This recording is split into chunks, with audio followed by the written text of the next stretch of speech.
in neurodivergence and mental health. So word to you both. Thank you so much. Yeah, it's a real pleasure to be talking to you guys today. It's such an important topic, and I'm really glad we have this platform to discuss mental health and neurodivergence. And just as a content note, both of us, I think, will be mentioning topics such as suicide. So if this is not your bag today, please feel free to leave midway through if it's not feeling comfy. Like neither of us we're gonna get more drinks and you can try plastic drinks. Please feel free to get up with me. Yeah. So I think that's it. So I think the easy story would be that I was diagnosed with autism in 2024, and that would be the start of the journey. But I think in reality, it starts a lot before that. This is me in 1997. I was one of those babies that looked like an old man. I had blue eyes and they turned to green. Yeah. But I was really sensitive and anxious kid. And as a toddler, I did display quite a lot of classic autistic traits, but they weren't picked up on at the time, as you can tell, I was diagnosed 2 years ago.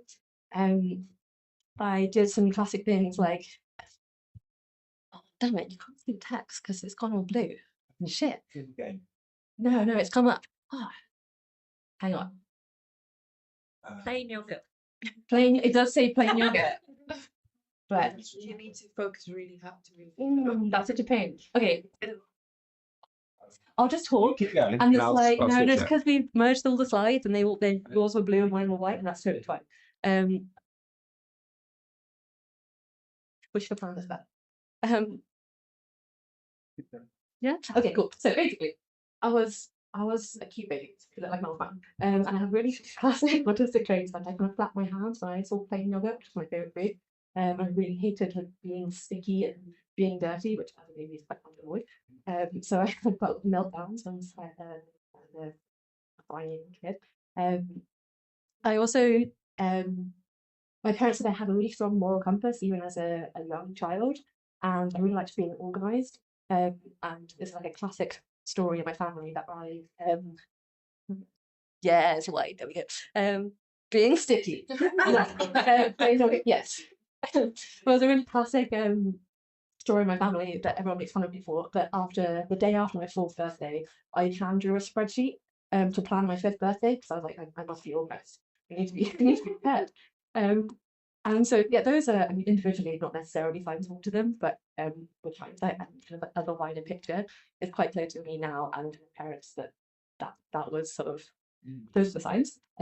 But I was good at school and I liked reading and I made friends and I hit all my developmental milestones. So I totally flew under the radar. And autism in the early 2000s looked like this.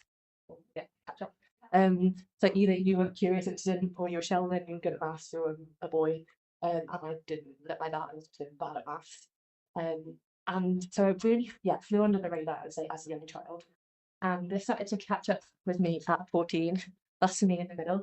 And I started to have some really poor mental health. I used to come home after school every day and burst into tears as soon as I got into my bedroom. I didn't really know why.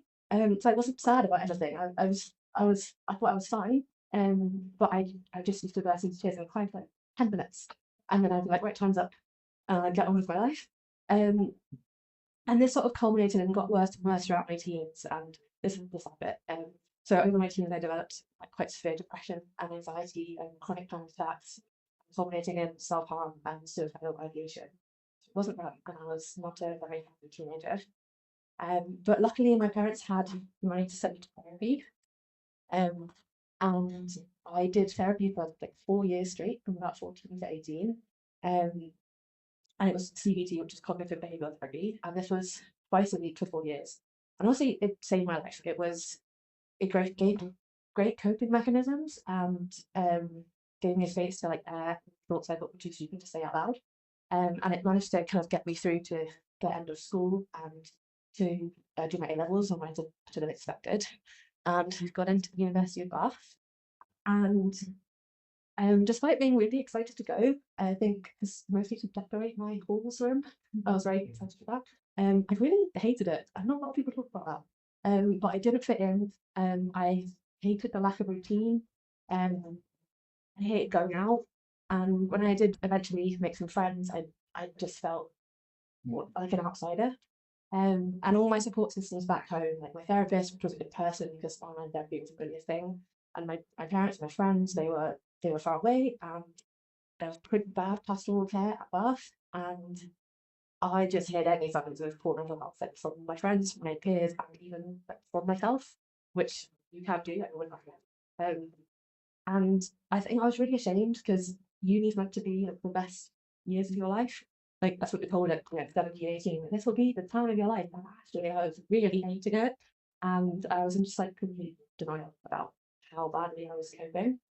Um, it's one more heavy slide, two more heavy slides, and then we get back up again. But I went to, so everyone knows who placement happens at the University of Bath. My third year placement, I worked in a practice in Canary Wharf, and my mental health only got really worse and worse. I was working really long hours on competitions, and the practice was super under resourced. It was like a practice with 25 people.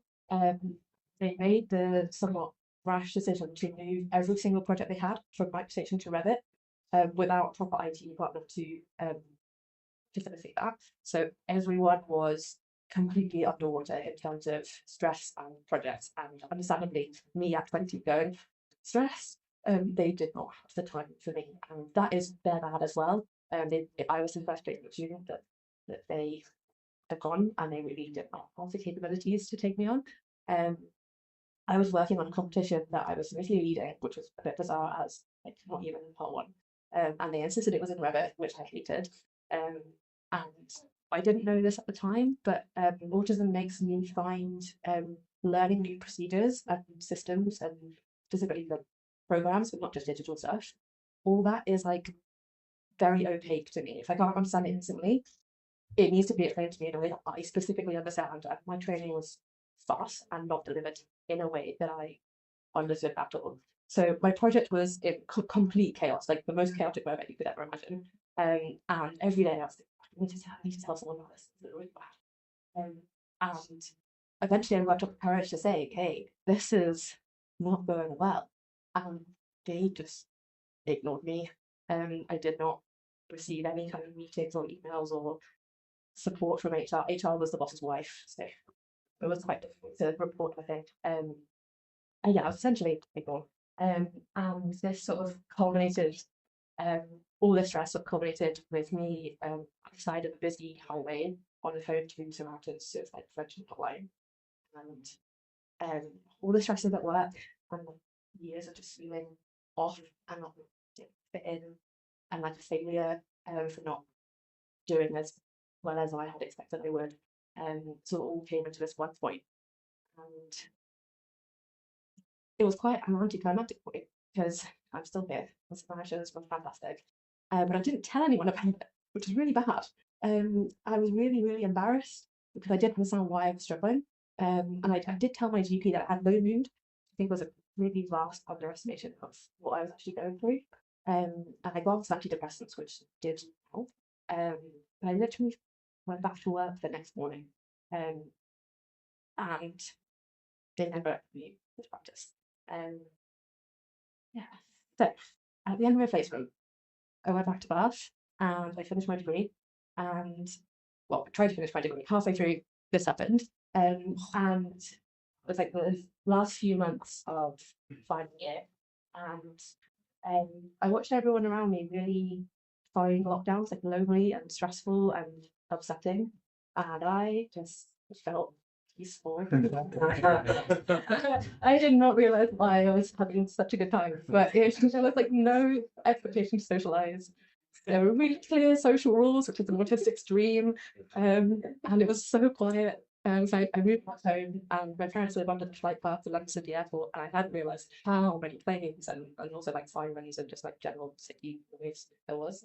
I just remember waking up every single day thinking, this is like regardless of time or day or weather, this is like the feeling you get when you wake up at 6 a.m. on a Sunday when you're on a holiday and you're like, no one's awake. Like I'm superior, so but like that was the feeling.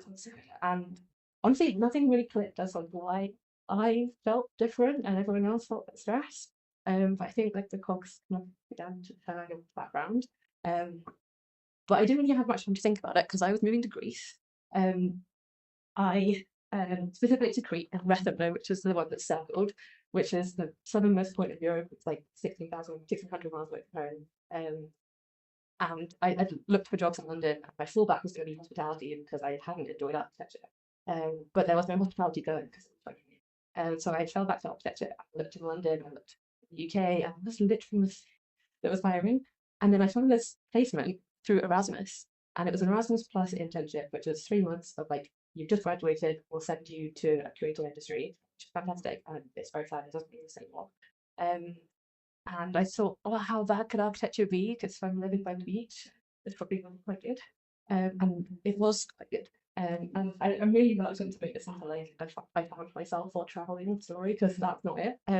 But I did kind of find myself while traveling, so I apologize for that.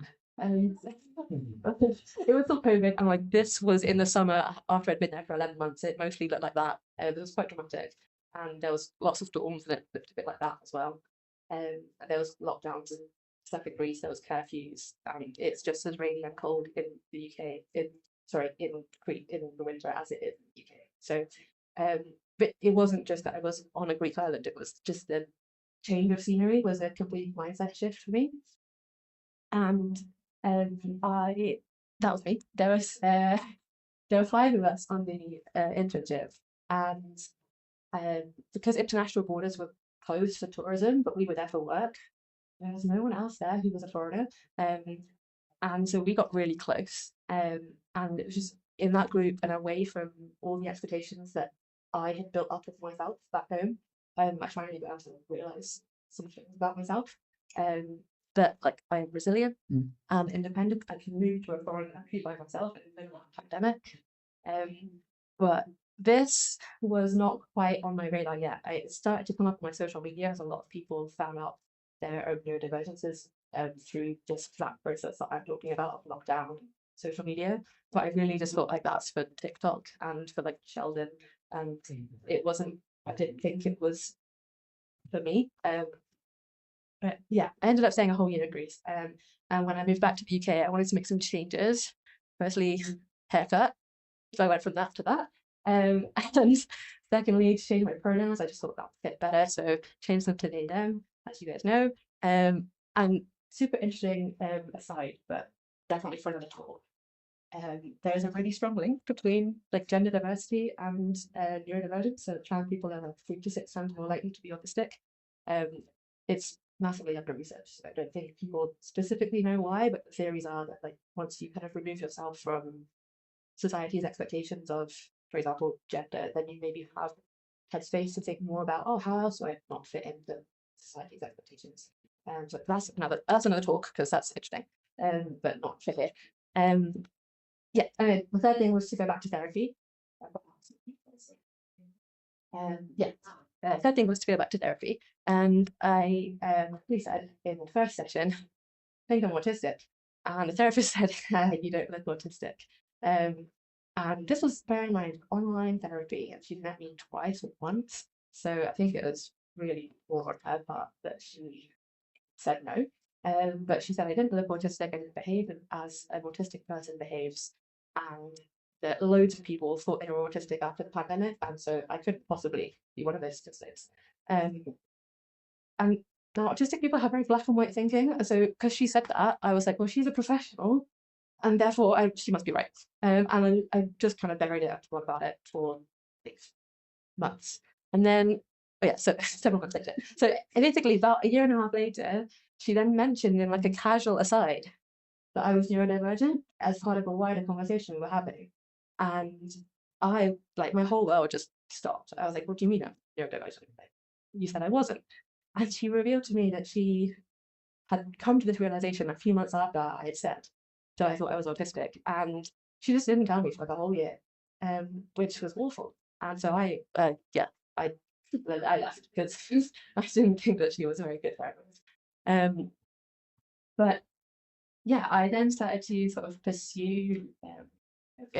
I then started to pursue diagnosis, and quickly found out that private routes were really expensive, and so I went through the NHS, which was actually quite easy. And it took a year, which seems long, but apparently there's like a 5-year wait for most people, and like there's 200,000 people on the waiting list just for autism.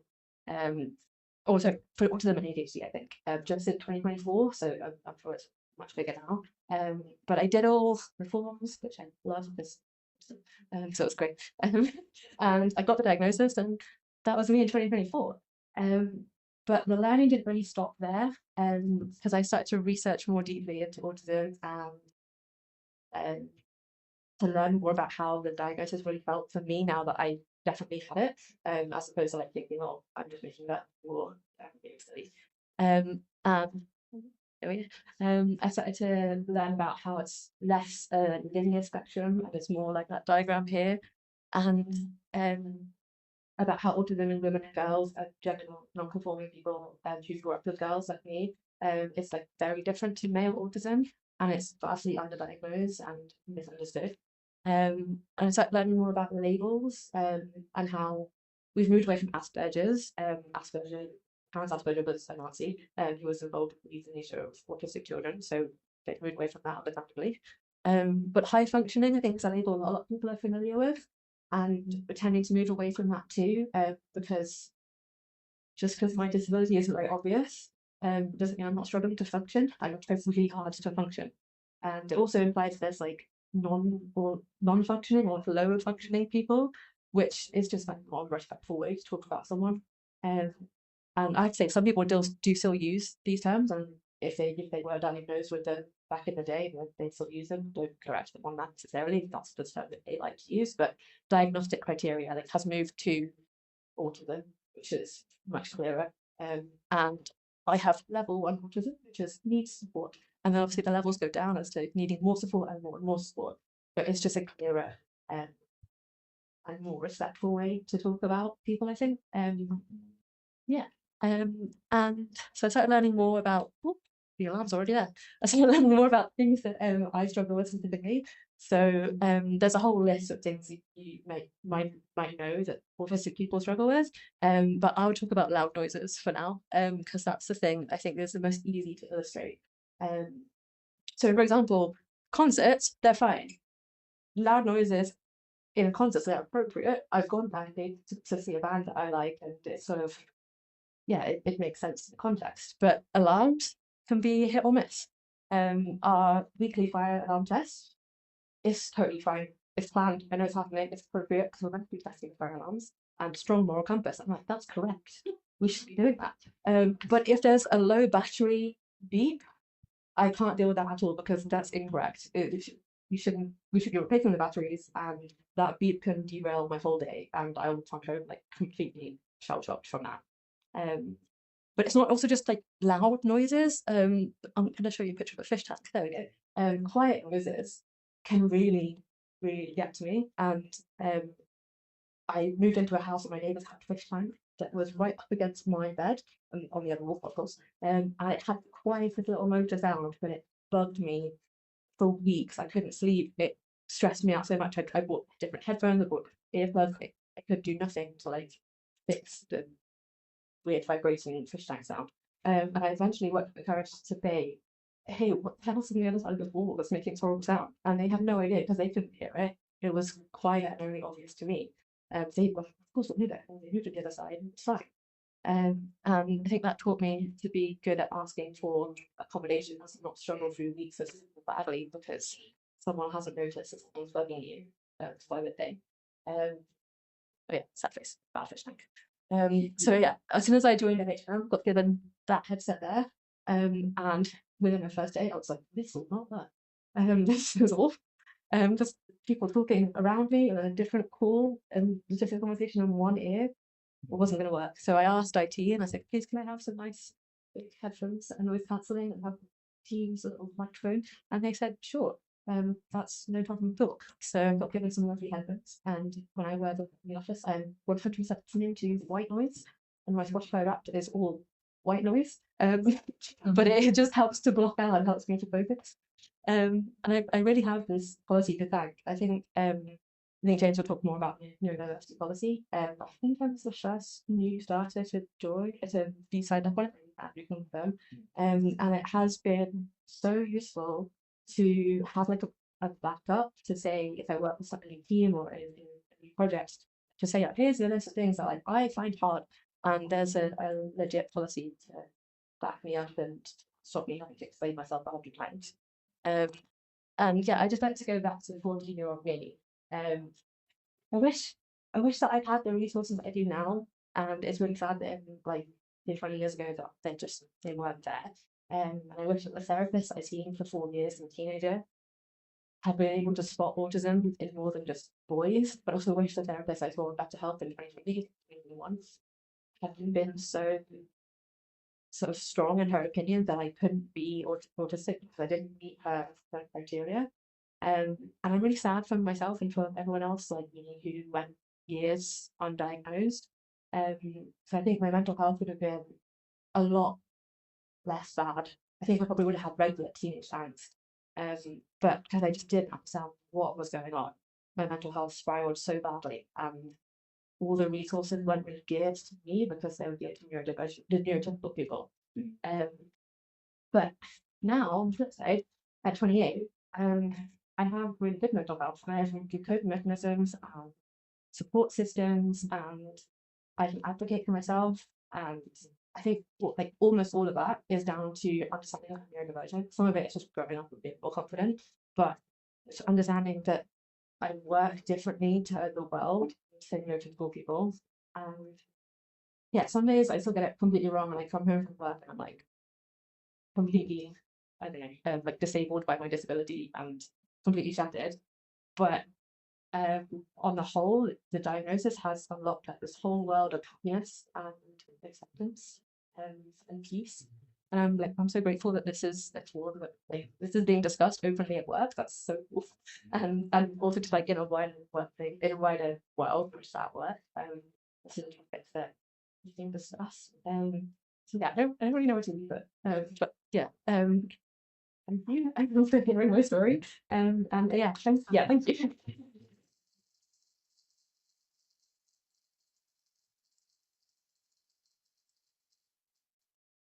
I said any questions. Obviously, like James didn't speak. Very happy to answer questions. If that's in this forum or if that's um like 3 weeks later, if it's on Teams, like I'm really open about talking about this. And if there's something that's like you want to talk about, like I'm very happy to. So, yeah, over to James. Okay, that's amazing. Thanks. Um, yeah, thank you very much. And thank you very much for having me. Good afternoon. It's really brave and sort of amazed that so many people came as well. So thank you for that. Yeah, I want to start with this rock. Okay? Start with a rock.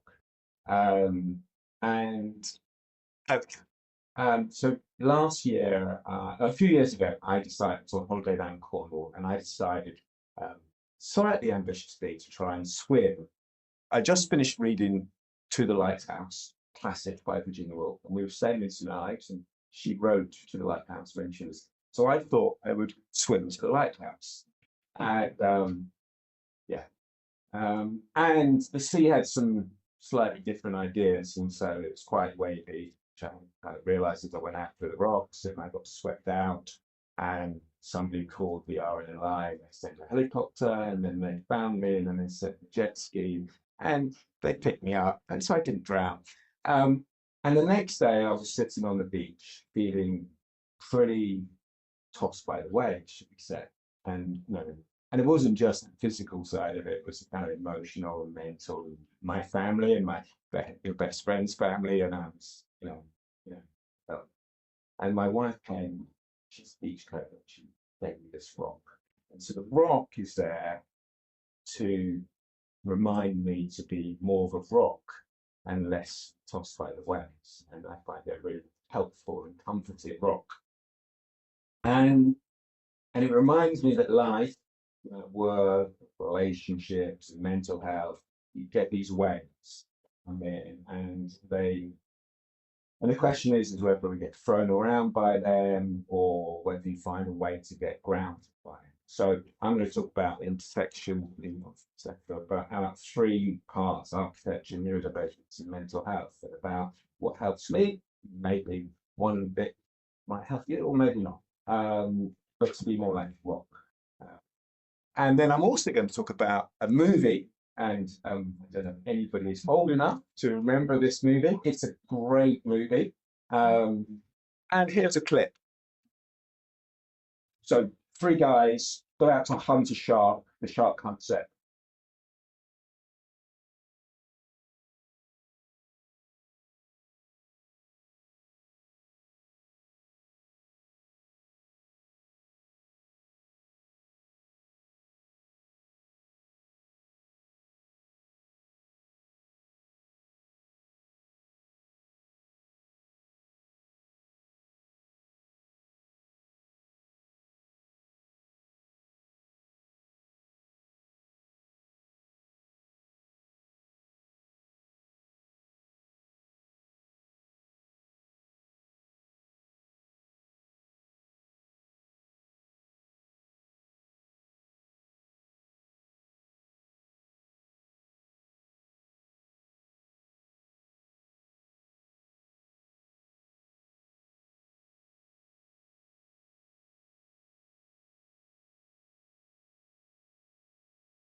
I love the way they toast their scars. It's a bit of a bloke, or maybe an old bloke thing to do, but they're really proud of their scars. It's part of what they are. So I have my list of scars as well. That's my list. So I cut off this finger when I was 2, a little under 2. Got scars on the eye, broken nose, some carpentry things. Yeah, but the best one is this. I came off my bike and fell off, broke my femur. I've got a titanium plate and 5 screws in it. And when I'm in the pub with the guys, you know, that's the one where I like get some respect from it as well. So for me and some people like me, physical scars are a badge of honor, guys, to me. But we all carry, you know, mental and emotional scars as well. And I think very much, you know, bereavements, burnouts, anxiety, depression, and they're very much physical scars are kind of like a tattoo, a kind of reminder of where we've been. But the mental scars and the emotional scars are much more so what makes us what we are. And I suppose what I'm saying is it's okay. It's okay to talk about physical and emotional and mental scars, you know, and that's part of it. So I have a mental and a neurodivergent story as well. And it started with 11 years ago. My daughter was diagnosed with dyspraxia. She was 11. And so I'm a loving dad, and I went on Amazon and I bought her a book. And I said, there you go, Millie, go and fix yourself. And and 6 years later, I picked it up and I decided to read it. Because I thought that'd be a good thing to do. And when I read it, I was like, oh, this reminds me of someone, and it reminded me of me. You know. And then a little bit after that, I was on a run with Andrew, and we had a conversation running, but it's really good because it enables me to kind of have conversations. Andrew was the first person at work that I had said, hey, Andrew, I think I'm neurodivergent. And I don't even think that, yeah. And he was very supportive of that. Thank you for that. And that encouraged me to keep on having conversations. And I also started, you know, scrolling through Instagram, and they're quite good in a kind of way, those Instagram feeds. And then, you know, fast forward 3 years or 2.5 years to 2024, and I did that. It was actually quite easy. I just went to my doctor, just wrote him an email, and he came back to me. So that was the query. He came back to me and spoke, and then ended up doing this formal assessment, which he did through Psychiatry UK, through the NHS. And you do have to love filling in forms if you want to go down this route. And I don't mind filling in forms, so that's fine. And then you waited nearly a year, 11 months, and I got the pass mark for ADHD is 42%. I got 73%, so I was proud of myself for that. Stands for attention deficit hyperactivity disorder. And there's two sides. There's attention deficit and there's hyperactive. And I passed by both, so I do both of those. So sometimes that feels like a superpower, and sometimes it feels really safe. And as a 55-year-old middle class, privately educated, professional, white, cis male, it was a bit odd kind of doing that. But I did feel kind of, but I started telling a small number of close friends, and 3 of them said the same thing, which was this: don't believe that nonsense, do you? And I'd have to say, them saying that had a knock-on effect on our friendships. And I know I ticked lots of boxes of privilege, but even with that, when you say neurodivergent, there's a kind of a recoil to that for some people. And it's hard to imagine what people with less privilege than I know that I have, or few advocates would do with that. So there's lots of work to be done. One of the things I did do, which is probably most, my own self-diagnosis of all my kind of, and I split it into kind of more positive and less positive. And I did sit down with my director, and I said, "Can't I just talk to you for 20 minutes?" And bless her, she just sat there, and I just went through this whole list. And she was like, and at the end of it, I kind of talked about this before the policy, and I said, and that was really supportive and kind of amazing, to be honest. But there's, there are pluses and there are minuses. Large noisy groups that can be very difficult. Sometimes they've got huge energy and I can just power through something. Sometimes I just think they're quite great. The quiet room that we have is amazing.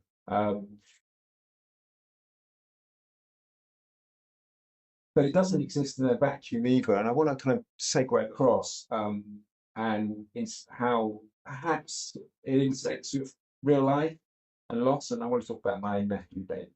So David is intelligent, funny, adventurous. He's my favourite. And I'd always make sure I negotiated, so I sat with him in the family gatherings. But in March 2014, he took ecstasy at a party, and it was something wrong with it, and he became paranoid, and he went home and he hung himself. And his mum, my sister, found him, took him to hospital, put him on life support. But 4 days later, they switched off the life support, and brain damage, done when he was 23. So that was really hard. And my son was like 15, and I carried his coffin, his funeral, and I felt a lot of guilt because I hadn't spent more time when him and his parents been divorced. And I felt like I look back and I should have stepped in more and been more closer to him, but I didn't. I was also very focused on his mum, my sister, and my parents, and my son. So I didn't breathe and cry and do any of that stuff. I just did what I had to do. And I just focused on being strong.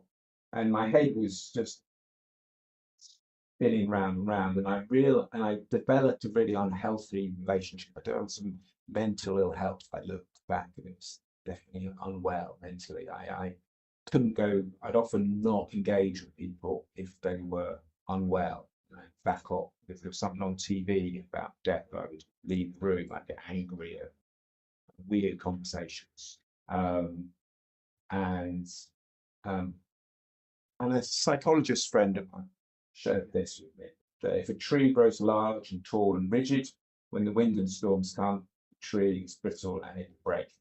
So that was me. I just broke when David died.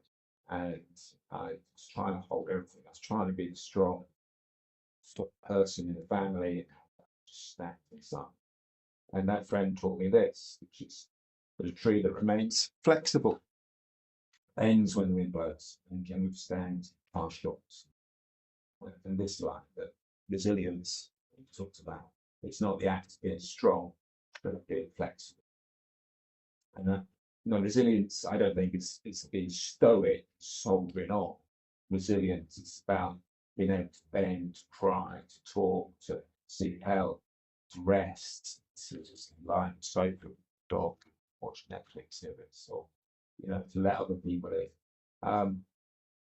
And 7 years after Dave died in 2021, I took part in a program called The Grief Journey with some friends. A really good friend of mine, whose brother had died. We kind of queued each other up to kind of do it together, and neither of us could leave because then we knew that we'd let down the other guy. So we did this thing together, and it helped.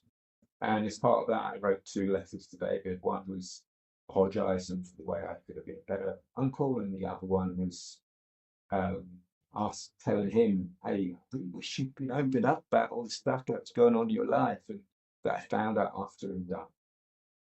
And for his 30th birthday, his mum, my sister, and my other sister, we went to his grave first time. That thing I ever done. And we celebrated, bought some really good champagne. She loves champagne and flowers and hearts of blue. And things shifted, the wound didn't disappear. That's not how grief goes, but I began to heal, the rawness. When I broke my leg, I kind of segued back to that, when I was lying in the road screaming, and the race marshal, it was a bike race, and he said, hey, you can't just lie back. But I couldn't move, I took the ambulance, I had to go to the hospital, I couldn't heal by myself. In the same way, when David died, I couldn't heal by myself. I needed some professional help, something to do that. So I miss David, and I tell it, and I celebrate his life. He was amazing. And then moving to our world, construction, we have a suicide is the leading cause of death in construction works by a long way. And during Mental Health Awareness Week, just this last year, I worked on TDC, and I've got 45 members of the construction site, came into the room, and I told David's story, about the bike and everything.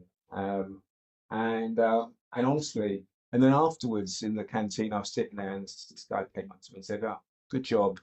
He was an electrical team leader. He said, I got my team together, someone could make it. And we had a box talk about it, and toolbox talk. And said, yeah, great job, mate. It's really helpful. And I was like, wow, something I did was meaningful and helpful. And I think this was the most meaningful thing I've done in the 40 years of my world in architecture. Was that. But it's a terrible thing. This, in the construction industry, the last year, the health suffered 51 fatal injuries. People falling or things landing on them, but there were 507 suicides. So it's terrible. Got to do something about the wider construction industry. And Papyrus writes that many people with neurodivergent conditions report facing discrimination, bullying, and marginalisation of society, which leads to feelings of isolation, hopelessness, despair. These negatives can impact mental health and increase the risk of suicide. And then there's this study from Pittsburgh that autistic adults are 25 times more likely to make a suicide attempt than autistic adults, which is just which isn't great.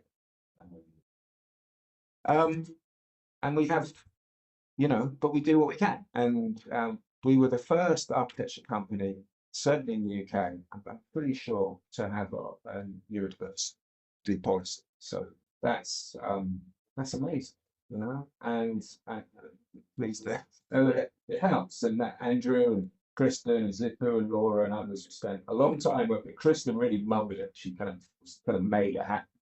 Some of the others a little more chaotic on the way. And now lots of other architecture companies have either kind of borrowed it, copied it, or doing the same thing. And that's something to be proud of. And one of the things in there is this self-assessment bit. So my one is, on the side, it's like I need to take a 15-minute break every now and then. If I've had 3 meetings back to back, my mind flies, and I just need to go away from everybody. And then I'm okay again. Like actually going off for like a 2-day trip to look at facades when you're in the same group of people for 6 days, it's actually really hard for me, and I have to make some excuse like I'm not feeling very well and going to a meeting. But my director knows about this and do those things. And the quiet room is great. Christmas party's a bit hard. I kind of have to. I can do it for 90 minutes, and that's great. And then I need a break. And I have nabbed the quietest desk in the level in Ayrshire in the main office, and yeah, every time someone tries to move it, we have a little conversation and they go, "No, you can stay there. That's fine." It's by the PPE. Nobody else wants to. It's by the PPE in the toilets. Nobody else would. And headphones are fantastic. And we do it for our work as well. So Two Ruskin Square was a government building. It was, we did it for Stanford, it was for the Home Office, and they had a neurodiversity policy as part of it, as the workplace, about these quiet zones and everything, and that went through to how we redesigned the reception as well. And we won, and as part of that, we won the best commercial building in Britain 2025 for the which was really nice. So kind of it's a whole cycle. And talk about architecture. Richard Rogers, who was the kind of trailblazer for neurodiversity, said this: dyslexia allows you to look at a broad element and forget what's normally done.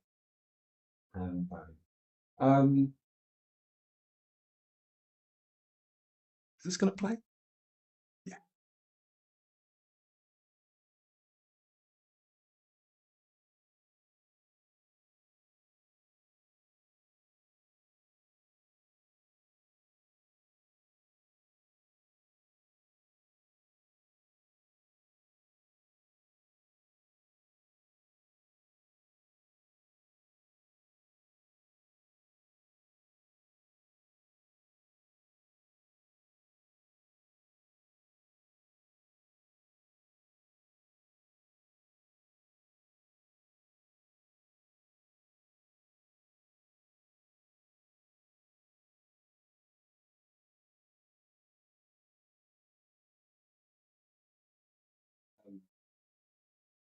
Like most architects of my generation, thought Blade Runner and Rooker House speech. He's a replicant, he has these superpowers, but he's also got frailties. And I think I always kind of felt like a little bit of a bit like that. Some things I was really, really good at, and some things I was really, really bad at. And I felt outsider. So going on,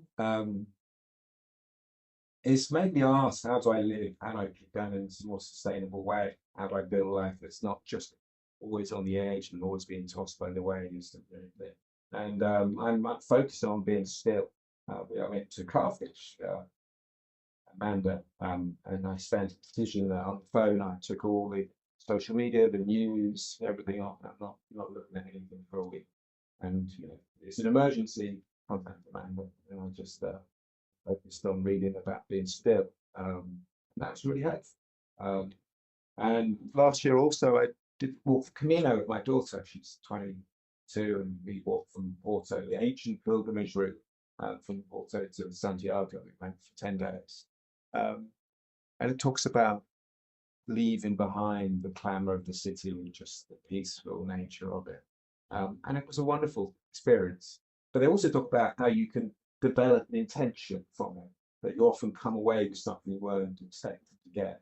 And the one I got from it is, well, not quite as eloquent, but don't get involved in nonsense conversations. And there was a polite way of putting it. I forgot what that is now, but it's just like some things I just have to let go, to be still, to create peace. You know, neurodivergent people living in a neurotypical world, things aren't easy a lot of times, you know, and there's an overlap, but there's also not. I think people with mental health challenges, there's living in a world for people who have mental health is challenging. And it really helps to have a friend. And a friend of mine, psychologist friend, came across this really old phrase for the men, that your wound is as deep as the sea. And really, she was helping me to talk about how it's really helpful to have a friend. I think a lot of times you don't reach out to people, or you don't accept friendship, well, because you don't know what to say. And you try and fix people, people try and fix you, and really often that's, you don't know the answers. And the answer isn't to have the answer. The answer is just to be with somebody and say, your wound is as deep as the sea. And she said, I'm here for you. I don't understand what you're going through, but I love you, not pushing you away. And a couple of years ago, a lot of times I go out off to the countryside, get away from everything. And a few years ago, I did the Pennine Way, to Scotland. And on the fourth night, I was 6 days, and I went through the night on my own, and I reached this part just as dawn was rising. And for me, the photo is a metaphor of the kind of darkness of parts of life. But the sun comes up, and it'll be all right. And takeaways: mental health challenges are real, valid. If you're struggling, it's not character, it's part of who you are. Seeking help is wisdom, not weakness. Go to a physio for a broken leg in an operation when you're hurting. You know, I've gone back to some counselling recently because I had some things, a friend take his life, and you know, it's a bit difficult at times, and you know, we can design spaces which work for neurodivergent minds, and we can do an amazing job of that, and do that with the neurodivergence direction. For me, it really helps. My New Year's resolution this year about being still, it's really it's helping me out, and we could be a friend, you know, and that can save a life. Just get a friend.